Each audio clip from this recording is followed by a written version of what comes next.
चालवायचं आहे हा फालतूपणा आहे आणि हा खासदारात फालतू आहे। तर राज्यामध्ये एकीकडे मराठी हिंदी भाषा वाद सुरू असताना दुसरीकडे राष्ट्रवादी शरद पवार पक्षाकडून हिंदी भाषिकांना मराठी शिकवली जाणार आहे। राष्ट्रवादी हिंदी भाषिक सेलचे मनीष दुबे हिंदी भाषिकांना मराठी शिकवणार आहेत। यावर पक्षानं प्रतिक्रिया दिली आहे। राष्ट्रवादी शरदचंद्र पवार पक्षाचे हिंदी भाषिक सेलचे अध्यक्ष मनीष दुबे यांनी खास करून एक नवं अभियान सुरू केलेलं आहे।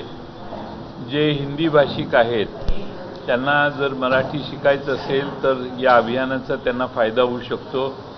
मराठी वर्णमाला आणि बाकीच्या सगळ्या गोष्टी शिकवण्यासाठी हे अभियान हिंदी भाषिकांच्यासाठी हिंदी भाषा सेलचे अध्यक्ष आमचे मनीष दुबे यांनी आजपासून सुरू केलेलं आहे। त्याची सुरुवात आज या ठिकाणी त्यांनी केलेली आहे।